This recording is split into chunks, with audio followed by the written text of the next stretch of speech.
Hello and welcome to episode 11 of Shy Sock Stock. My name is Chris.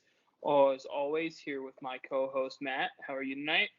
Feeling great. Just had a half bottle of wine, ready to talk about the White Sox. Sounds like a great pregame to some Sox talk. We finally had some news today, so we have a couple of listener questions that were shot over to us after Rob Manfred finally addressed the media for the first time since the lockout. So, first question comes in from a listener of ours, Bill.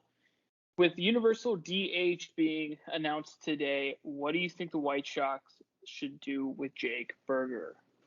Let you kick this one off here.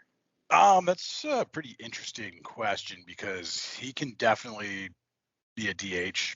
I was actually reading Keith Law's breakdown of the White Sox minor league system. He kind of gave rundown on top 20 guys in it, and he said that he thought Jake Berger could stick at third base defensively, definitely first base. But he's a dude that you could probably trade more readily now that is going to be, teams are going to need to fill the DH spot. I don't know how much you would get for him as a straight DH, especially, with not seeing him up at the majors a lot. So I'd rather hold on to him because I don't think you're going to get much back. I absolutely agree with that. Unless he was kind of like a kicker, part of the Kimbrel deal, which hopefully is an inevitable thing, or I would love to see them give him a go at second. The more I've been reading about him this offseason, it sounds like he's dropped some weight. I saw an interview he did about like the burger bombs thing, and it looked like, you can see it in his face, it looks like he's dropped like a pretty considerable amount of weight. So I don't know if that's made him quick enough to play second base, but I would love to see him at spring training for a week or two, getting like some real games in and seeing if he could actually be that guy to fill the hole. Yeah, if he ends up being able to fill the second base hole, he's like the greatest story in the history of baseball. Start making the Disney movie about him right now. 2 Achilles tears. He was like walking down the steps after the first one, like it just healed. I'm rooting for him.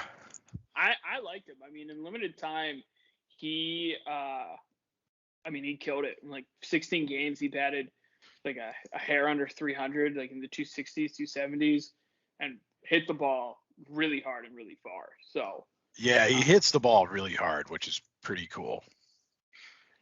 And then we have another one here from somebody who asks questions pretty regularly, Lucas. The lottery was announced today. What kind of effect do you think it'll have, and how will it look like in the majors? I still kind of need to read up on that because I'm not sure what the format of that is supposed to be. I don't know if that was released yet. It's pretty interesting. I'm kind of excited to see how that plays out. Anything is better than the current system where teams are, benefiting and encouraged to lose.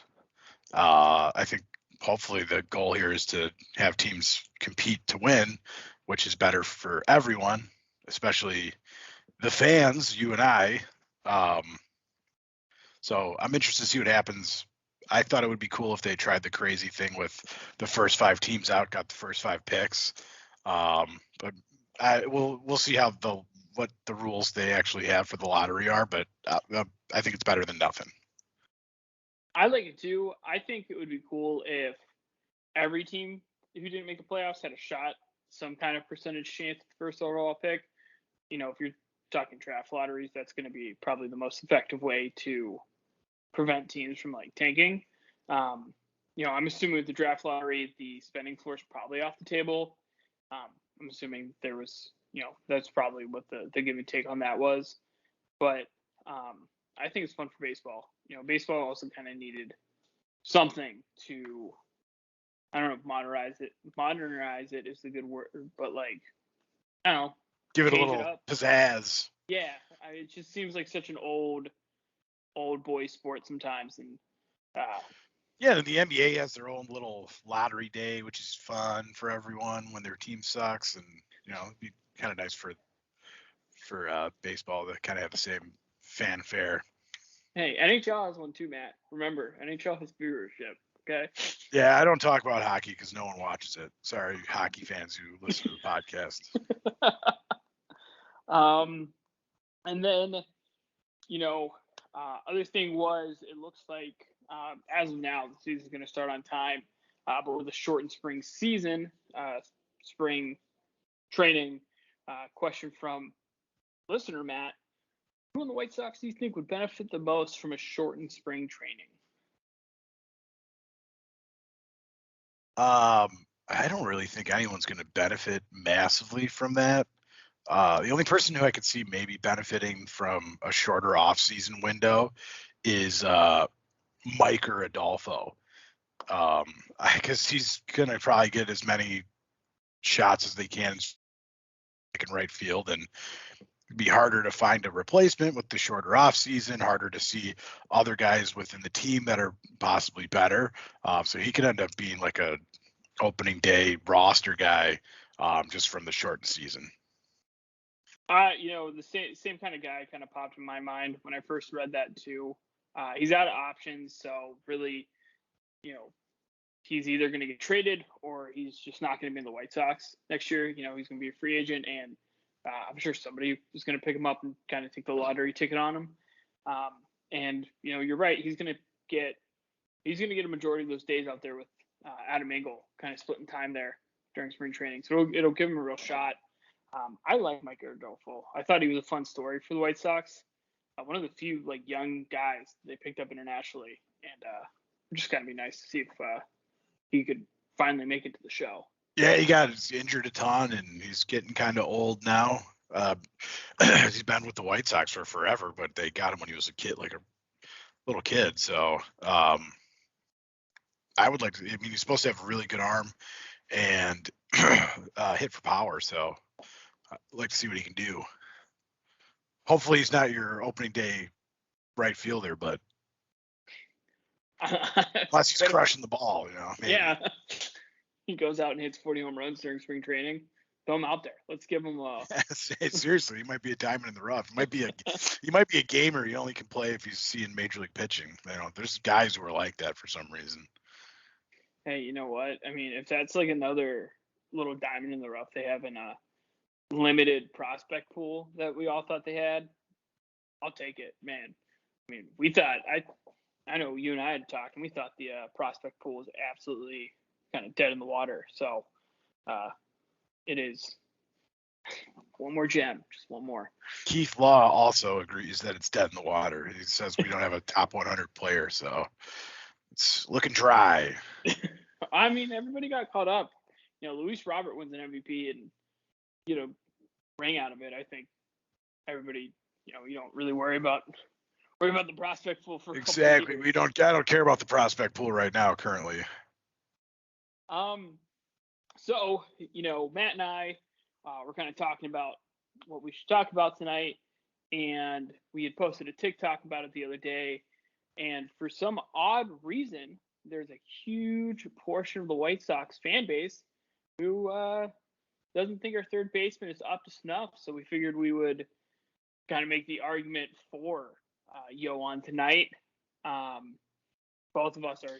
I think he's my favorite player on the team outside of Tim, and he was the first part of the rebuild. So, before we kind of get into his background, anything you want to say about the young man at the hot corner for the White Sox? Yeah, it's just kind of really weird that there's a huge contingent of White Sox fans that not only don't think he's good, they think he's bad. And they think that there's a lot of better options for him, which I think is insane. Yeah. And I think it's just because the power numbers aren't where everyone thought they would be. And, he was the number one prospect in baseball. So I think, maybe expectations were too high for him, but they're expecting Ken Griffey Jr. offensive numbers out of this guy. And I don't know. He's pretty damn good, but I don't know if he's Ken Griffey Jr. I mean, if just from the outside kind of 5,000 foot view, you're talking about a guy with the top 3 WAR in the league, in the majors, not in the league, in the majors. Switch hitting third baseman with potential like Gold Glove ability at third, and that's just not walking around like baseball in general, you know. But he kind of has a really interesting story leaving Cuba. I was reading up on it. He was the first player to not have to defect from Cuba, kind of like everybody else had. He basically told Cuba that he was done playing baseball. This is something similar Oscar Colas had to go through. Basically, he signed a piece of paper with his team in Cuba saying he was done playing baseball. He didn't play for a year, and then he was able to leave the country without any kind of defection. Nothing like Jose Abreu had to, where he went to Haiti and then had to eat like a fake passport on the plane to the States, which is a wild story. But so a ton of pressure on him there in that kind of sense. But was picked up by the Boston Red Sox, top prospect in baseball. Actually made his debut with Boston in 2016, and then in 2017, the famous trade with Chris Sale happened to bring Michael Kopech, who is gone right now, and Yoan Moncada to the White Sox. And this was just as I personally was starting to get into the team, but I know Matt had been a fan for a while, so kind of when that trade happened, initial thoughts about kind of what the White Sox had received back. I was pretty excited about it because I knew that he was a highly touted prospect, and that was like the gem of the trade, that you needed to get at least him from the White Sox. So I think it was either him or Andrew Benintendi that they were picking from. Glad we got Yoan Moncada. But I was super pumped. I always thought, just from like reading about him, that he would be a good player, switch hitter, speed, power. Good glove. Thought he was going to be a great second baseman. And then I ended up reading, kind of doing research on him, and realized that he was originally a third baseman in Cuba, played third base most of the time, played a lot of third base in the minors for the Red Sox. And then they kind of just moved him over to second base for whatever reason. So he was kind of a butcher in the field and second base when he came up with the Sox, the good Sox, the White Sox. But after he moved to third base, he's been a great fielder. I was elated to hear that he was part of the trade, coming back, sending Chris Sale over there. Yeah, and initially, kind of the early prospect reports on him was he was super fast. Like you said, good fielder, can hit for power. There was a report on his swing, though, which I don't think a lot of White Sox fans obviously probably haven't read, unless you're, kind of like us and try to dive in as much as we can, that his swing is meant for line drives and not home runs. And when you watch him play, you can see that. I mean, he ropes balls. Unfortunately, teams are shifting on him now, so hopefully he starts popping those, the other way and it'll open up some holes. But I mean, he lines baseballs all over, kind of the outfield. And, his I get the power numbers are down on Yoan, but at the same time, he is somebody who batted .263 this year. He still hit 14 home runs. So, I mean, if that's a down year, I mean, there's a lot of guys on the team, I'm sure, who hit 14 home runs, and people would be elated. But yeah, I mean, his swing is meant for line drives, which was like his initial kind of report on him. Yeah, I mean, you see it because he just hits liners and he hits it hard. I think he has one of the highest average exit velocities in the majors, which is pretty sweet. I feel like if the shift didn't exist, you could have like 20 points to his batting average just from that. And probably 20 doubles. Maybe even a couple triples. I mean, he's fast.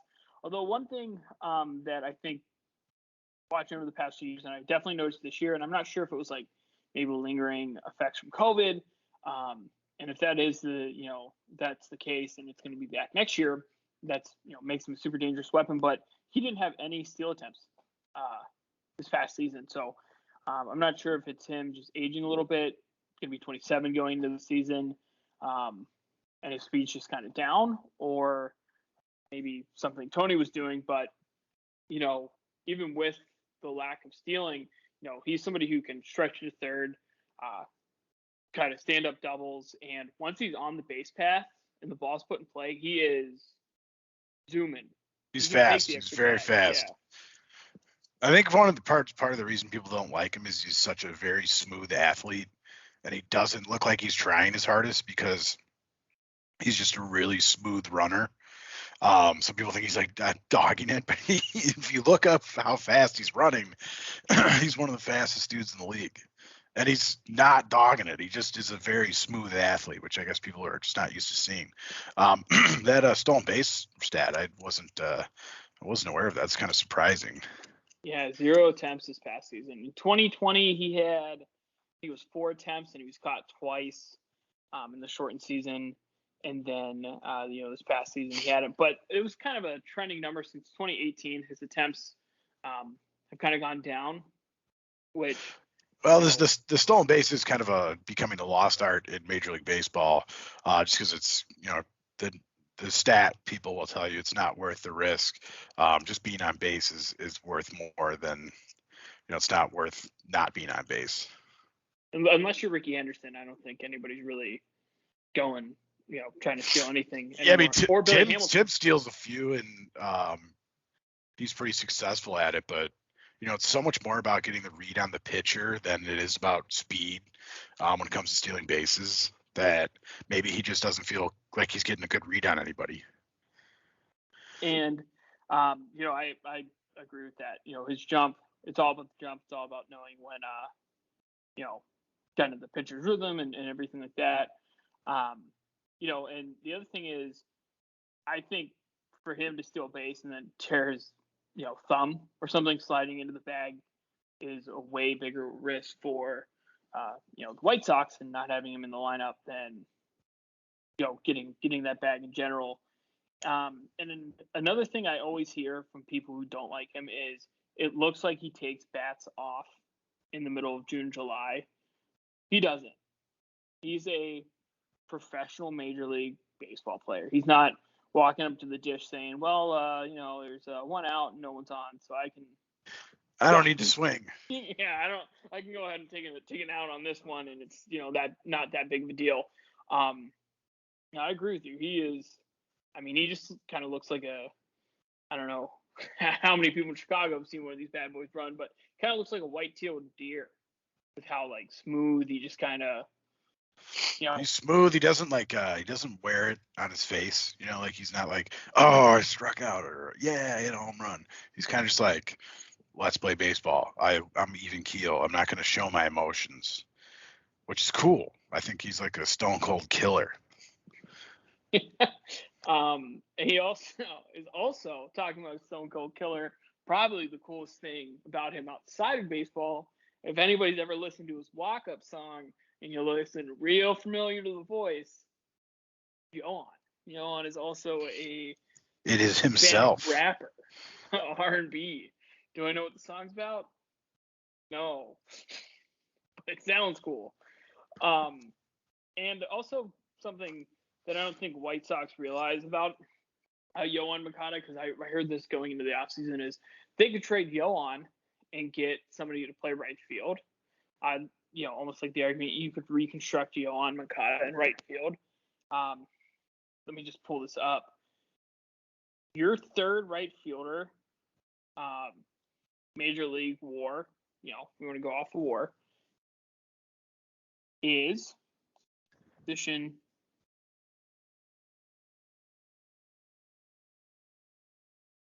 I saw Zach Wheeler, and I was like, he's not playing right field. Not currently. Not currently. Is Aaron Judge, third best WAR in Major League Baseball for right fielders in 2021. So if you want to reconstruct your right field to replace the wins above replacement for Yoan Moncada, there's Aaron Judge. Yeah, you're not getting that. You're not, and I mean he's third base is a premium glove position, and he's got the premium glove. You know, he's got the whole defensive side of it locked down. Even if he didn't hit it all, he would be a good starting option just because his glove is great. But he can hit. So I don't know. I don't know what people are watching. And he That is a. Sorry, go ahead. I mean, there's nothing wrong with a 375 on base percentage. He sees a ton of pitches too. He's not an easy out at the dish. You know, he's seeing 6 or 7 pitches. He's right in the middle of your lineup, which think about being a pitcher going from Eloy to Yoan or Grandal to Yoan. And he had a 2.7 defensive rating last year, which is also second in the entire majors. He was the second best defensive third baseman in the majors. And I think another part of why fans are frustrated with Yoan is he's the only guy who beats him in those two stats plays in Cleveland. And everybody tries to make the argument why he's not as good as J-Ram. And I really think people don't like him just because he's very nonchalant on the baseball field, and he doesn't try and look like he's hustling. He doesn't false hustle around. He doesn't show it, and doesn't show very much emotion at all on the field. And he takes a ton of pitches, which people probably, kind of the same thing with Yasmani. They hate him because he should be swinging the bat, but actually he's taking a lot of pitches. He's seeing a lot of pitches, and that translates into slugging. And Yoan Moncada has probably one of the best eyes in baseball. And it's for his first 2 years in the league. If you go back and look at the strikeouts he had looking, I bet 75% of them were balls out of the zone that he got rung up on. And, as his career goes on and his reputation goes, with the umps in the league, they're going to be like, this guy's the guy who has a good eye. And they're going to start giving him the calls that he deserves. And his on-base percentage and walks are going to go up. He's a freak. He's a beast. Glad we have him. I mean, I think, you'd look at pitches that he got rang up on this year that were out of the zone. He would look back and up and be like, that was due. And if they end up going to auto ump somehow, if that ever were to happen, because they're testing it in AAA, good luck to pitchers who think they're going to be able to go just outside on Yoan. And and once he starts getting those calls, there's going to be a lot more of those pitches in the zone. And he is going to unload those on I-95. Yeah, I feel like robot umps are going to increase. I think a lot of people think that it's going to be great for pitchers and defense. I don't think so. I think there's going to be a lot more pitches being thrown in the zone if this does ever happen, and there's going to be a lot more offense from it. Yeah, and side note on the auto ump thing, the MLB isn't going to do auto umps if it doesn't help offense. The MLB understands what they're marketing to, and they understand that the steroid era was so bad. People loved watching Mark McGwire and Barry Bonds and Sammy Sosa hit 60 plus home runs every season. And if the auto ump helps offense, you will see it in the majors. That's just what it's going to be. Big facts. Umps have way too much power, and they're all prima donnas. They all think the game's about them. Yeah, dude, just go listen to some songs that Joe West sings. All right, the guy's a country music artist, and he has a song about being an ump and how tough and how cool it is. All right, that's weird. It's weird behavior. So just kind of final note for everybody who doesn't like Yoan Moncada and the White Sox, your down season for your switch hitting third baseman. Remember, everybody, bad season here. A 4 WAR. He had 137 hits at 520 ABs. Batted .263. Hit 14 home runs.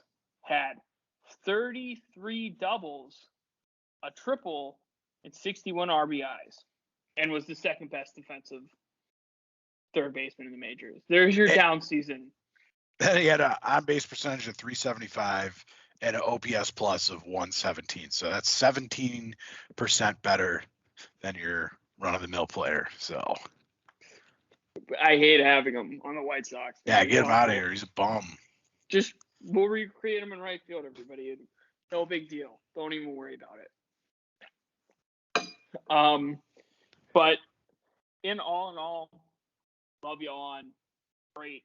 Super pumped to have him. I hope, anybody who's watching this who doesn't like him has been swayed a little bit, at least give him a shot. Give him a shot. And it's nice to have baseball. Again, even though it was a little bit of hope that the season would start on time. I think they're getting together this weekend though, again, right? Yeah, it's Saturday. They're getting together. Maybe they get the deal done. Hey, if that happens, that means Matt and I will be able to talk about spring training baseball next week. Thank God. Let's hope. Getting tired of not talking about actual baseball. Oh, that's right. Also, if you're at opening day, we're going to be there. So if you recognize us, go. Yeah, hopefully we can get tickets. Hopefully we can get some tickets there. But any parting words for our listeners here? Yoan Moncada is the best third baseman in the American League. Book it. I absolutely agree. He's going to be better than J Ram this year. I think so. J Ram's old. He's like 30. People forget he's been in the league for a minute. And also wanted to say thank you to everybody who's listening to our podcast in the past month. We've had like 300 views, which is pretty nuts that people support this page. So you ever want to talk about the White Sox with us, let us know. We'll talk about the White Sox. That's all we want. Also, keep sending us questions, and we love that. Yeah, it's fun. But that's all I got. So go Sox, man. Go White Sox.